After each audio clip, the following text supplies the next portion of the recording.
Actualidad Radio, la información nunca sonó tan bien. Que el gobierno pidió a la Corte Suprema eliminar el TPS para 350.000 venezolanos. El Departamento de Justicia busca de alguna manera revertir el fallo federal del juez que había extendido estas protecciones. Por eso quiero darle la bienvenida a la doctora Isadora Velázquez, abogada de inmigración, pero como siempre digo, más que eso, una querida amiga de esta casa, para charlar al respecto. Hola Isadora, buen día, ¿cómo estás? Buenos días, un placer compartir con ustedes esta mañana.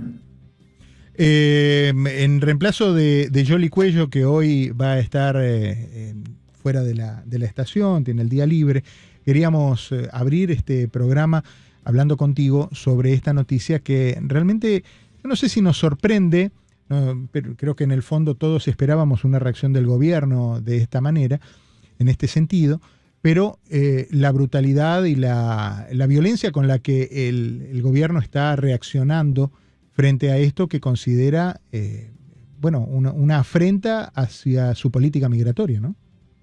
Yo creo que lo que nos sorprende es más que nada que esto ya lo vivimos, porque hay que recordar que en el primer término del presidente Trump, él trató de eliminar el TPS, pero lo hizo de una manera mucho más amplia, lo trató de eliminar para todo el mundo. Y la Corte Suprema es un poquito de déjà vu, porque lo llevó también a la Corte Suprema, y la Corte Suprema en su momento dijo no se puede hacer así, determinó que no se podía eliminar el TPS debido a que iba a ser un daño irreparable y que el gobierno no había dado en sí una razón que justificara el eliminar el TPS de una manera tan abrupta en dicho momento. Creo que ahora eso es lo que nos sorprendió, que nuevamente la administración tratara de eliminar el TPS y llevarlo a la Corte Suprema. La gran diferencia es que no es a todos los países, sino que está enfocándose solamente en Venezuela, creando un argumento, podemos decir, para la administración un poco más fuerte, por no decir mucho más fuerte, de que tiene un argumento ahora más válido, de que no es una eliminación abrupta, que de que tiene una razón válida para eliminar el TPS para este país en particular. Por el otro lado, obviamente está el argumento de que Venezuela no es un país seguro, de que no se pueden hacer deportaciones, por eso es que ahora estamos viendo países alternos como El Salvador para deportar a la comunidad venezolana, por eso Venezuela aún está debatiendo aceptar o no personas deportadas de vuelta. O sea que hay varios argumentos de ambos lados que la Corte Suprema va a escuchar si es que decide aceptar el caso, porque este es simplemente un acercamiento de la administración Trump de tratar de que la Corte Suprema acepte o escuche dicha decisión por el momento. Y hay que recordar que esto es simplemente una petición de que se elimine lo que llamamos en inglés el injunction, que agradecería si alguien me podría decir cómo se dice correctamente en español, porque es algo que he tratado últimamente de aprender. Es eliminar el injunction que ha puesto la Corte Menor a la decisión de Kristi Noem y el Departamento de Homeland Security de eliminar el TPS. Y el injunction, para recordar, es el frene a dicha decisión.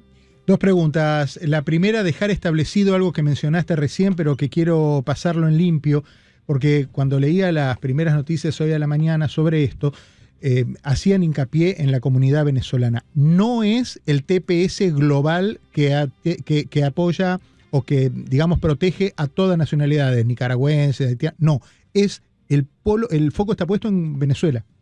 Es correcto, y eso en parte se debe a que por lo menos comunidades como Haití, cuando ha visto a su TPS atacado, no han tomado las acciones legales que ha tomado la comunidad venezolana y por eso se han visto protegidos con el TPS extendido como lo tienen en estos momentos. Por ende, la decisión ahora, la Corte Suprema va solamente enfocada al TPS a Venezuela, también porque ese es el TPS que se está viendo atacado ahora. Uh-huh. Me aportan injunction como orden judicial. Orden judicial, pero es interesante porque es una orden judicial que frena algo. Esto es una orden judicial que frenó el que la señorita Noem pudiera eliminar el TPS. Por ende, es una orden judicial que hace un poco más allá. Y es por eso que quisiera saber si en el español, que es un lenguaje tan rico, tenemos una palabra que defina todo eso en una. Sería una orden judicialísima, por ejemplo. Sí, algo así. Isadora, la otra cosa que mencionaste, ¿puede la Corte Suprema decir no me interesa hablar de esto otra vez?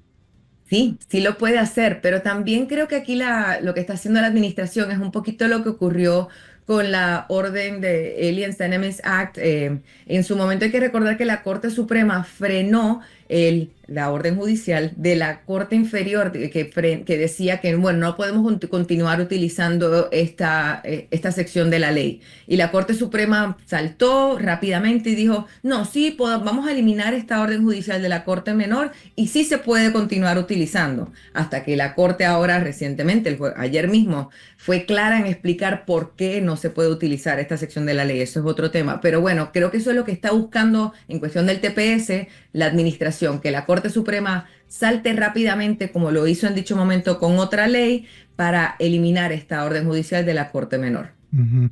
Tengo oyentes que llaman al 410-1040 y que pueden hacerlo y que quieren acercarle alguna consulta a la doctora Isadora Velázquez. Me imagino que gran parte de la comunidad venezolana radicada aquí en el sur de la Florida tendrá dudas o inquietudes sobre este pedido. Una vez que la Corte Suprema acepte el caso, ¿qué tiempo tiene primero para eventualmente aceptarlo o negarlo? Y después, ¿cómo seguiría la causa? ¿Qué es lo que pasaría? Eso es lo curioso, como esto es una decisión de la administración para tomar un caso que es en sí no es de una orden final, es de una orden poniendo un frene, por eso es Ujú. que busco la definición de la palabra injunction. La Corte Suprema no tiene un tiempo para aceptarlo, lo puede aceptar rápidamente, como puede simplemente ignorar la petición de la administración, no hay un límite de tiempo. Por eso vuelvo a hacer la comparación al caso anterior, en que lo hizo rápidamente, tomó una decisión rápidamente y rápidamente la Corte Inferior acaba de explicar por qué no se puede utilizar esta sección de la ley. O sea que podemos mañana mismo escuchar de la Corte Suprema, como puede pasar meses y nunca escuchar de la Corte Suprema en cuanto a esta decisión de la Corte Inferior, porque nuevamente no es una decisión final, no es una orden final, es simplemente una orden, es una decisión temporal, por decir así. Ujú. El tema de inmigración es fundamental para esta comunidad y sobre todo para todas aquellas personas que en algún momento, y es lo que me comentaba un oyente en la hora anterior, me dice, yo soy venezolano, soy ciudadano americano hace varios años y sin embargo sigo teniendo incomodidad cuando tengo que salir del país. ¿Qué sentís eso? ¿Te ha llegado esa reacción de parte de ciudadanos americanos que vayan incluso a consultar abogados de inmigración para ver si pueden ir, no sé, a ver a un familiar o por un viaje de negocio? Lo más interesante ha sido la reacción de los residentes, porque obviamente un residente está consciente, un Claro. residente que su residencia es algo que se puede eliminar, pero más que nunca he visto la preocupación de un residente a viajar, algo que confieso que no había experimentado antes. La realidad es que un residente siempre tiene su derecho como residente a poder viajar libremente a donde guste y puede estar fuera de los Estados Unidos cierta cantidad de tiempo y siempre y cuando no pase más de 6 meses no debería tener problema a su regreso, siempre y cuando no sea lo que llamamos inadmisible, que no haya cometido un crimen, etcétera. Pero ese miedo simplemente por visitar ciertos países o por tener ciertas religiones, me parece Claro. muy interesante a la comunidad de residentes en el país, algo que sinceramente en casi 20 años que llevo practicando ley de inmigración nunca había visto antes. Es interesante el tema de los residentes porque lo habitual es que un residente vive en los Estados Unidos, viaja, no sé, a lo largo del año sumando los días, un mes, pero radica y reside en los Estados Unidos, que es para lo que tiene su documentación. Pero hay mucha gente que tiene la residencia americana, pero vive en otros países y viene siempre a los 5 meses y medio, como para estar dentro de los 6 meses que permite la ley, ¿verdad? Eso que durante muchos años era una práctica, vamos a decir, frecuente, ahora se está complicando. Sí, ahora estamos viendo que tal vez algo que era rutinario en nuestra vida migratoria está mucho más intensos y eso lleva a que tal vez cosas que para muchos se nos han vuelto habituales, por ejemplo, el ser residente que pasaba cierto tiempo fuera del país ya se había acostumbrado a que al regreso tal vez le preguntaran un poco más, pero ahora ve que la espera en el aeropuerto es más larga o que en vez de ser simplemente una pregunta en la por aduana en su entrada, es una pregunta que le lleva al famoso cuartito en la parte de atrás del aeropuerto. Mi consejo se ha convertido en simplemente advertirle al residente que si va a tener una escala, que la misma sea de más de 3 horas. Así que ese cambio ha sido lo más drástico en cuestión de al residente en sí y a las personas con visas, basado en lo que vivimos en la primera administración del presidente, hemos visto, bueno, los abogados de inmigración dar el consejo extremo de que personas que tengan particularmente visas de trabajo, si están aquí legalmente en los Estados Unidos, no viajen hasta la expiración de su estadía bajo la I-94, debido a que sí nos corremos el riesgo con la incertidumbre de ciertos países estar en algunas listas posibles de levantarnos algún día y que veamos alguna orden ejecutiva de un país inadmisible. Y que si uno haya viajado y no ver con la posibilidad de no poder regresar, si acaso alguna orden ejecutiva así lo decide. Ujú. Ahora, este caso, según tu óptica, ¿son actitudes meramente intimidatorias o tiene base legal eso de pasar al cuartito a la gente con la residencia? O sea, preguntarle o demorarlos más en los interrogatorios. Tiene base legal, porque lo que hemos notado, bueno, volviendo al ejemplo de los residentes, lo que hemos notado particularmente para el residente que se retiene, en tu ejemplo, personas que pasan cierto tiempo fuera de los Estados Unidos al regresar, es que los oficiales están viendo la validez de la residencia, cuánto tiempo se pasó afuera, los lazos que la persona tiene con el país para verdaderamente justificar si esta persona que habitualmente está viajando tanto tiempo fuera de los Estados Unidos es la definición de un residente. Para las personas que tienen esos crímenes que son luego eliminados, que tal vez nunca fueron detenidos, nunca fueron retenidos en estos viajes y ahora se están viendo que se llevan al cuartito, lo que están revisando es eso mismo, que el crimen verdaderamente haya sido eliminado. Tal vez nuevamente, antes era simplemente ignorado en su entrada o salida en viajes, ahora es algo que están considerando y es algo que es legal bajo las regulaciones de las leyes migratorias de los Estados Unidos. Claro, claro. Le ofrecemos a los oyentes, como dijimos, en el 305-410-1040. Hay gente que está llamando, algunos llaman para las entradas de Rubén Blades. Estamos focalizando, eso va a pasar dentro de un rato a lo largo de la programación, pero estamos focalizando ahora en las preguntas que puedan tener para la doctora Isadora Velázquez, que es abogada de inmigración. Vamos a ir a la pausa, Isadora, pero al regreso quiero charlar contigo de un tema que es importante destacar, porque tiene que ver precisamente con la historia de Heidi Sánchez. Heidi Sánchez es esta madre de una chiquita de 1 año que fue deportada a Cuba. Hay toda una historia legal alrededor. Quien tiene básicamente detalles de esta historia es Mario Pentón, con quien vamos a hablar en los próximos minutos, sumándolo a esta conversación, porque es uno de esos casos emblemáticos en los cuales se confunde la frontera entre lo legal y lo humano, lo legal y el corazón en la mano a la hora de contar una historia. ¿Tiene valores humanos y sensibles? Claro, por supuesto, pero no tenemos que apartarnos de lo que está escrito, no apartarnos de la ley. Y son situaciones en las cuales me parece que es importante abundar, porque a veces con la piel muy sensible se confunden un poco las cosas. Y entonces hay que ponerse serio desde el punto de vista legal, con la suficiente apertura de corazón para entenderlo. Tengo a Manuel, Isa, antes de ir a la pausa, que tiene una consulta. Hola Manuel, buen día, ¿cómo le va? Aló, muy buen día, caballero, muy buenos días, señora abogada. Sí, mi pregunta era acerca de la ciudadanía, ¿verdad? Con respecto, porque es que se habla tantas cosas en estos momentos y se dice tantas cosas por las calles que uno se queda confundido, ¿verdad? Yo soy ciudadano americano. Me hice en el 90, pero ¿qué pasa? Ya como retirado yo quiero ver si me puedo ir para otro país, pueda vivir. En este caso dicen que ya no se puede, que ya no, que ahora hay que pedir un permiso, ¿es verdad eso? No, tranquilo, disfrute su vida como retirado, usted puede vivir donde sea, su ciudadanía es para siempre, usted la consiguió legalmente, así que disfrute, viva donde guste. O sea, no hay tiempo limitado para estar 1 año, 2 años, no hay tiempo. No, la ciudadanía no restringe donde uno tenga que vivir, no para nada. Así que quien le dijo seguramente lo hizo con la mejor intención, pero estaba equivocado. No se preocupe, usted se puede mudar Muchas, donde quiera. muy, Muchas gracias, Bueno. doctores. Muy buen día a todos. Un abrazo, Manuel, gracias a usted. Creo que tengo a Ana para preguntarle también a la doctora Velázquez antes de ir al corte. Hola, Ana, buen día, la escuchamos. Sí, buenos días, doctora, buenos días. Quisiera hacerle la consulta. Yo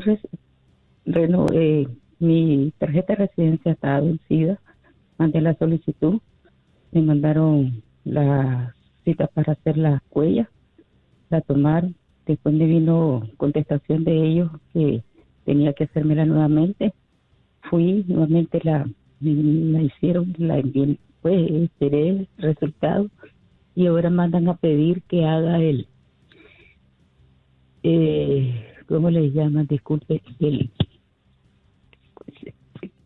¿Tiene que hacer él? Ahí se entrecorta la llamada. Ana, qué pena. Bueno, vamos a intentar volver a comunicarnos. Ana, llámenos de vuelta al 305-410-1040 porque la pregunta quedó inconclusa.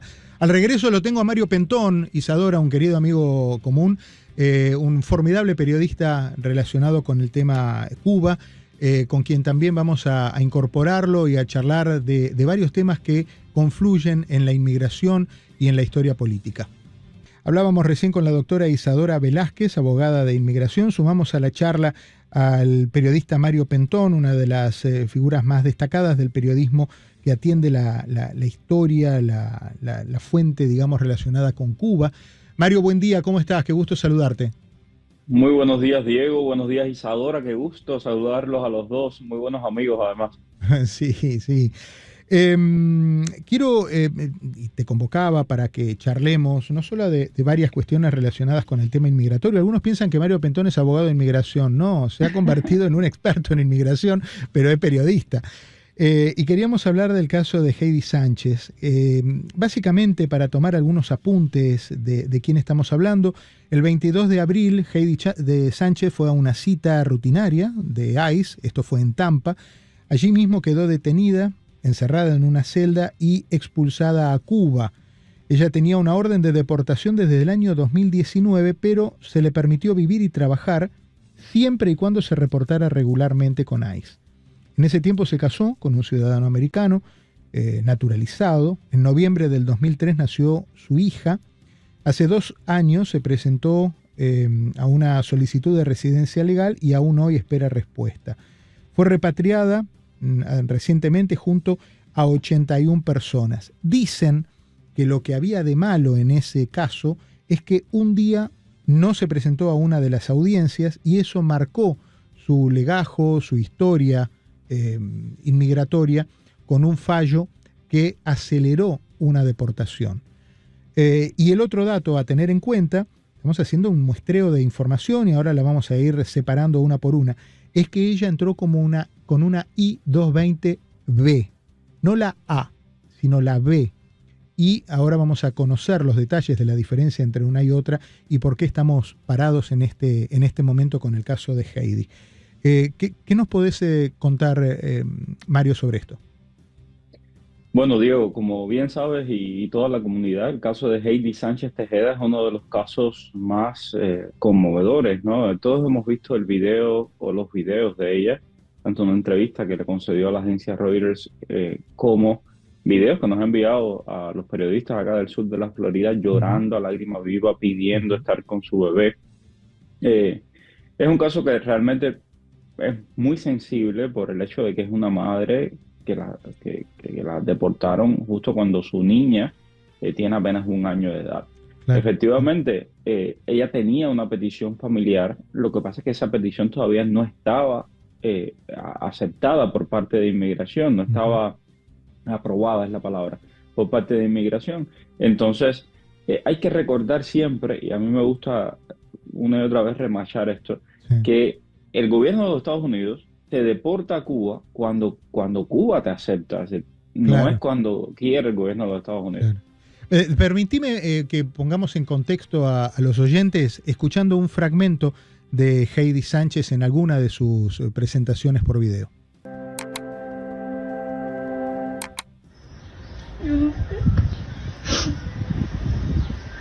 Yo no sé.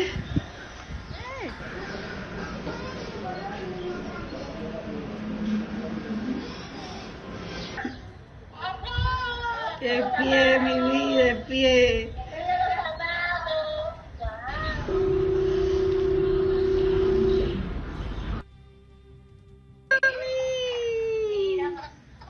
Bueno, en este caso estamos escuchando algunos de los videos en los cuales se establecía ese contacto a través de video chat entre la mamá y la niña, lo cual, y lo hablábamos con Isadora hace un rato, es una historia en la que confluye lo legal, lo estrictamente legal y lo humano. Entonces, claro, el corazón se arruga, pero lo legal es lo legal, y algo, una falta legal, Isadora, hubo en este caso, ¿verdad? Sí, pero quiero mencionar un detalle que Mario explicó. Uh-huh. Heidi aquí tenía una petición familiar pendiente, y algo que está pasando mucho en las oficinas administrativas de USCIS es que varios de estos casos tienen casos pendientes. La orden la corte a la cual Heidi no asistió es cuando teníamos en el 2019 el programa de Quédate en México, que era muy común que uno no pudiera asistir a dichas audiencias debido a lo violento del sistema en México. Como Heidi, hay que admitir que hay muchísimas personas con la I-220B reportándose en estos momentos. Igual como Heidi, hay muchísimas personas con la petición I-130 de familiar, muchos de ellos que ya han tenido su entrevista en las oficinas administrativas de USCIS que no han sido procesadas aún. Y es muy frustrante que por un atraso en sí administrativo, el cual podemos decir que tiene cierta responsabilidad gubernamental, que por no poder presentarse al verse obligado a ir a una audiencia en un lugar extremadamente peligroso, uno ahora tenga esta consecuencia extrema, que para el gobierno es un trámite civil, porque hay que recordar que los trámites migratorios están en una corte que se considera una corte civil, pero nuevamente ahora vemos a una persona deportada, es algo considerado extremo, y eso es lo preocupante aquí, que son ciertas circunstancias que sí, es verdad que hubo ciertos errores de parte del no presentarse y hay consecuencias legales, pero también hay ciertas cosas fuera del control de ella, de muchos inmigrantes, el cual ella está pagando consecuencias y muchos otros migrantes pagan consecuencias, el cual el gobierno tampoco pone de su cooperación para hacer trámites legales, para que uno legalmente pueda conseguir el estatus que uno necesita. Es decir, hay trabas en el camino que complican el proceso legal para conseguir el estatus. Y eso es lo frustrante de este trámite. De este trámite. Mario, ¿por qué Heidi? Digo, hay mucha gente que piensa, hay tanta gente antes de llegar a la historia de Heidi Sánchez. ¿Qué pasó? ¿Por qué ella? Mira, es la pregunta que todos nos hacemos. Tenemos delincuentes, tenemos un montón en la comunidad. Uh-huh. Candidatos a delincuentes tenemos un montón en la comunidad. Y uno dice, bueno, ¿por qué deportas a una madre con su bebé? ¿Por qué no te saltas a ese caso y te buscas otro caso? Y esta pregunta se la hice a fuentes mías dentro de ICE. Y lo que ellos me dijeron, que yo sé que uno puede estar de acuerdo o no, pero esto es lo que me dijeron estas fuentes dentro de ICE, que por supuesto hablaron bajo condición de anonimato porque no son los voceros de ICE y no están autorizados a contarte cómo funciona. Claro. Pero me dicen, mira, la vez anterior que ella vino, porque cada año ellos tienen como un encuentro con ICE, después de esa cita le renuevan el permiso de trabajo, le renuevan su estadía durante un año. Y dice, la vez anterior ya ICE nuevamente le mandó a Cuba toda la información y ya probablemente Cuba aceptó inmediatamente. Entonces, cuando esta próxima vez ya sabían de que la iban a deportar. Por eso, hasta último minuto es que se le va a la cita e inmediatamente la deportan. No es lo que me quisieron decir es, no es específicamente que nosotros estábamos buscando a Heidi Sánchez. Cayó en un paquete de trámites donde vino autorizada desde Cuba la recepción. Junto con ella estaban otros tantos. Ella es una cara visible por el contexto de historia personal que tiene. Isadora, entonces no tiene que ver necesariamente con un plan o con poner el caso de Heidi dentro del contexto de plan de deportaciones masivas. Básicamente ya desde el año pasado, en la gestión anterior, ella sabía que en algún momento algo así podía suceder. No, lo contesto de otra manera. ¿Por A qué ver. hate? Porque es fácil. Es una persona que se está reportando y como Mario bien menciona, en estos momentos más que nunca está la mayor comunicación con no solamente Cuba, otros países como Venezuela, Ujú. que hay que hacer mayor tratado para aceptar a las personas deportadas. Y una vez se consigue ese acuerdo, esa aceptación de que la persona es bienvenida de vuelta a su país, se actúa rápidamente. Es conveniente, en vez de ser proactivos y buscar a esos criminales, esas personas con orden de deportación y empezar las negociaciones y que tomarían más tiempo, vamos a hacer lo que ya es conveniente. La persona que sabemos que se va a tener que reportar, que sabemos que dónde vive, que sabemos que si no se reporta la podemos ir a buscar. La persona conveniente, lo que es fácil, porque eso sí agilizaría, respuesta a tu pregunta, porque sí está atado a las deportaciones masivas. Estas negociaciones no se llevarían a cabo si no fuera por esa promesa de deportaciones masivas, la óptica de demostrar que estamos cumpliendo con estas deportaciones masivas. Lo más conveniente es hacerlo con las personas con las que tenemos el acceso más rápido. Y las personas del acceso más rápido son las que tienes que reportar. La otra cara de la moneda es no reportarse. Las llamadas que recibo regularmente de no me voy a reportar, así me protejo. Y eso es mucho más peligroso, ya que no te expones solamente a ti, ICE te va a ir a buscar, obviamente tienen tu información, reportarse conlleva que uno tiene un monitoreo. Si uno no se reporta, no solamente te expones a ti mismo a que ICE vaya a tu propiedad, sino a las personas a tu alrededor. Por ende, el reportarse es esencial. Es un círculo vicioso en el cual uno tiene que cumplir la ley, como bien mencionabas, es Claro. esencial cumplir la ley, pero el cumplirlo sin las protecciones que el gobierno también se está rehusando a otorgar, tiene sus consecuencias. Claro. Bueno, mencionabas recién del tema de el plan de deportaciones. ¿Hay una cuota? Son preguntas para después de la pausa. ¿Hay una cuota que cumplir? ¿Se sabe, se habla en los corrillos de los juzgados, de los tribunales de inmigración? ¿Hay una cuota que cumplir de gente para deportar? Y segundo, ¿qué pasa? Entremos en detalle de eso. ¿Qué pasa si alguien está escuchando ahora y dice, estoy en esa situación, tengo que el lunes a las 8 de la mañana reportarme? ¿Voy o no voy? Estamos hablando con Isadora Velázquez, abogada de inmigración, con Mario Pentón, periodista, sobre el caso Heidi Sánchez, el caso de la mujer que está en estos momentos en Cuba, que fue deportada recientemente con una niña de año y pico aquí en los Estados Unidos. Mario, ¿hay muchas Heidi Sánchez? A ver, y quiero empatar esto con lo que decía Isadora en el segmento anterior. Uh-huh. Isadora decía que era muy fácil deportar a Heidi, y efectivamente, no es solamente fácil para el gobierno de los Estados Unidos, también es fácil para el régimen cubano. Y esto es importante, el régimen cubano no te acepta a los delincuentes, no te acepta a quienes ellos no pueden controlar. Y es el caso, por ejemplo, por eso justamente es que para ellos fue muy fácil aceptar la deportación de Heidi. Ahora, ¿hay muchas Heidis? Sí, hay muchas Heidis. En este momento hay miles de cubanos que tienen una I-220A, que están en un proceso de asilo político, que pueden de un momento a otro perder ese asilo político. Tienes también muchas personas que entraron con esta orden de deportación y quiero que entiendan, porque he visto mucha gente en las redes sociales repitiendo, no, son delincuentes porque tienen I-220B. No, señor. No porque tengas una orden de deportación quiere decir que tú seas un delincuente. Entonces, hay personas, y conozco a personas cercanas, he entrevistado a personas cercanas a Heidi, a su esposo, que no tienen relación de parentesco con ellos, ni mucho menos, que me dicen, esos son unos excelentes vecinos, son personas que lo único que han hecho es trabajar.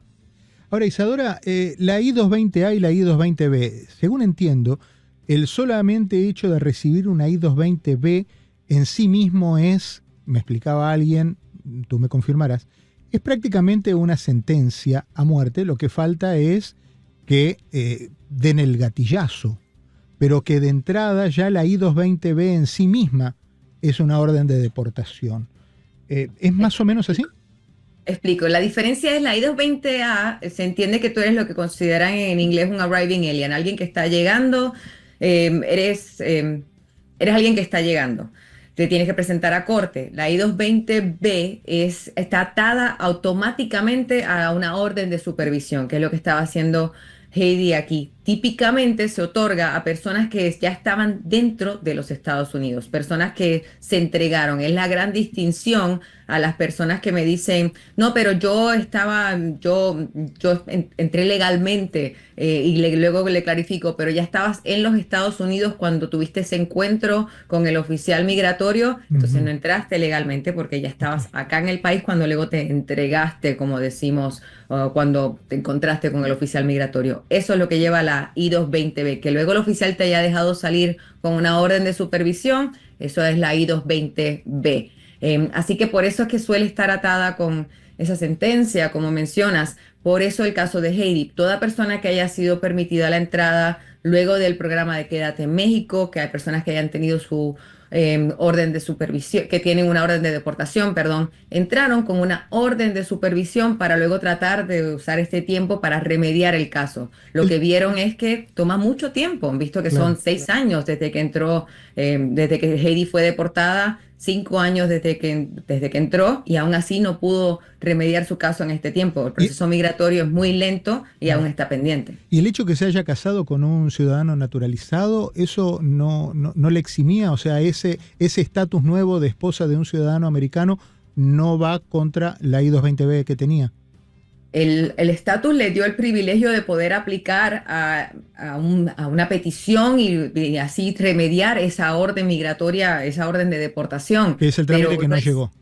No es inmediato, como Claro. no es inmediato, es simplemente la primera, es meter la llave, pero no abre la puerta inmediatamente, no Bien. le deja entrar inmediatamente. Y es diferente al caso de una persona cualquiera que no ha pasado por este trámite y que se casa con un ciudadano americano. En ese caso es distinta la situación.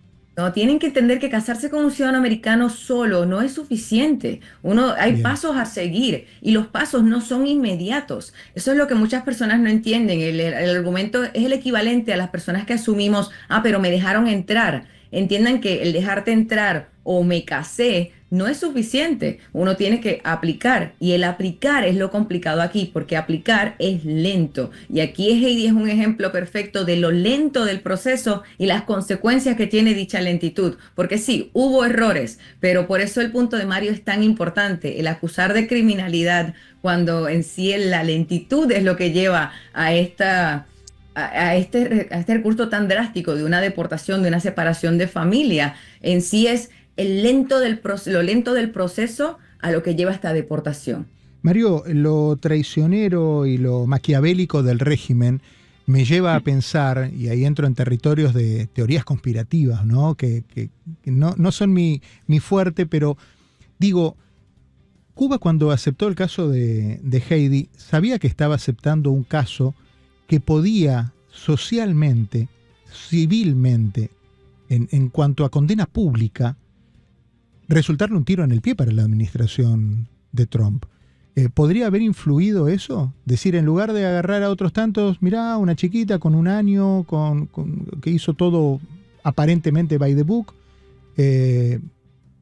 ¿podría haber influido eso y decir, bueno, ok, de paso, se llevan un ramadazo? No lo dudo ni por 1 milímetro de segundo, según diría Maduro. Ni por 1 milímetro de segundo. Ahora, ¿por qué no lo dudo? Es muy sencillo. Los canales de la seguridad del Estado del régimen cubano han estado difundiendo entrevistas a estos cubanos deportados. Y es increíble las cosas que usted escucha.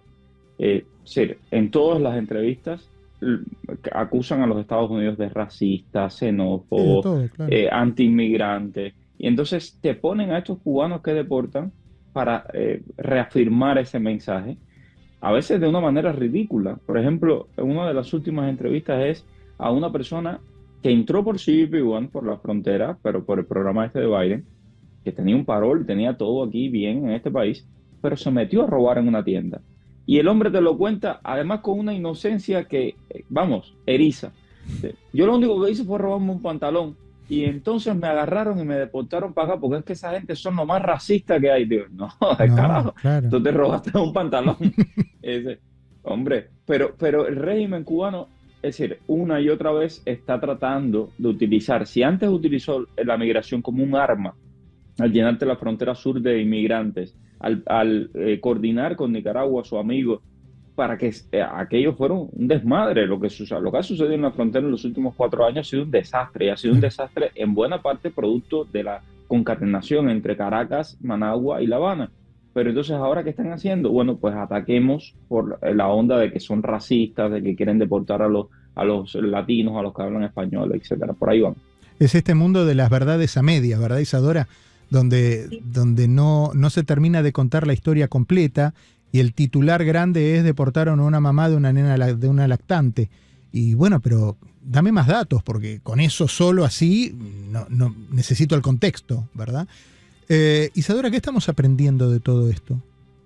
Creo que la pregunta anterior, la que me hiciste, es la mejor lección. Lo que estamos aprendiendo es que el matrimonio, la entrada, simplemente no es suficiente, que tenemos que poner un poquito más de presión, no simplemente confiarnos de que, bueno, yo me he estado reportando habitualmente, así que está todo bien. Yo sometí mi petición, así que está todo bien. Yo me casé con un ciudadano, está todo bien. El relajarnos, exigir un poquito más de nuestros representantes políticos. Muchas veces pensamos que porque, bueno, soy inmigrante, no puedo exigirle a mi congresista, a mi senador que actúe por mí. Pero si me casé con un ciudadano americano, ese congresista, ese senador es representado, pues representa a ese ciudadano, a mi pareja. Si esta persona me pidió y en mi caso lleva pendiente, porque hay muchos casos, yo personalmente tengo casos pendientes en USCIS, peticiones y 130 pendientes, que he sometido en estos momentos mociones a la Corte basados en el caso de Heidi, diciendo, mi caso lleva pendiente 4 años. En estos momentos mi cliente corre un riesgo de deportación y yo debería esperar a una decisión administrativa, pero no lo voy a hacer debido a que esta persona fue deportada esperando la decisión administrativa. Ya no me la puedo jugar, no puedo tener la paciencia. Ya le he pedido al Congreso y al Senado que tome acción por mi cliente ciudadano. Lo ideal sería que ahora abramos un poco más los ojos y le exijamos a estos representantes políticos que tenemos que vayamos más allá de simplemente pedirle a nuestros departamentos administrativos y vayamos más a nuestros representantes en el gobierno a que hagan su trabajo. En la hora anterior un oyente me decía, me preguntaba si es habitual o si es la primera vez o si hay antecedentes de que un presidente haya apelado a la Corte Suprema de Justicia por un tema como el del TPS de los venezolanos. Bueno, sí, este mismo presidente, por eso mencionaba que era un déjà vu, este mismo presidente lo hizo anteriormente y la Corte Suprema dijo que no podía eliminar el TPS. Es verdad que era un caso extremo, en la administración anterior lo quiso eliminar para todo el mundo. Ahora, si es la primera vez que lo vemos para un país específico y que lo vemos para, como mencionaba, el eliminar esta medida preventiva que había hecho la Corte inferior, meterse en esta decisión del momento, decisión temporal, por decir así. Pero veremos qué dice la Corte. Uh-huh. Isadora, muchas gracias. Mario, te agradezco, por supuesto, a ti también la posibilidad de charlar. ¿Cuál es el presente de Heidi hoy? ¿Cuál es la expectativa que tiene el papá de la chiquita aquí en Miami, en Tampa? ¿Cuál sería la actualización en temas familiares que nos podés dar del caso de ellos? Bueno, están súper pendientes de las gestiones que se están haciendo. En este momento hay una congresista en Tampa que está pidiendo un parol para que ella pueda regresar, un parol humanitario para que ella pueda regresar junto a su hija. Tengo entendido también que los congresistas cubanoamericanos están pendientes. De hecho, María Elvira Salazar me respondió ayer una solicitud de comentario diciéndome: estoy pendiente, estoy en contacto con el abogado, solamente no puedo hacer nada porque no es mi distrito, pero aquí estamos y en lo que se pueda servir estamos para eso. Les agradezco a los dos la posibilidad de haber charlado. Mario, un abrazo enorme para ti. Isadora, lo mismo, muchísimas gracias por poder charlar del tema legal y de darle siempre respuesta no solo a los oyentes, sino a nosotros, que te llamamos a la hora que te llamemos y siempre los dos están disponibles para este programa. Un cariño fuerte y un buen fin de semana.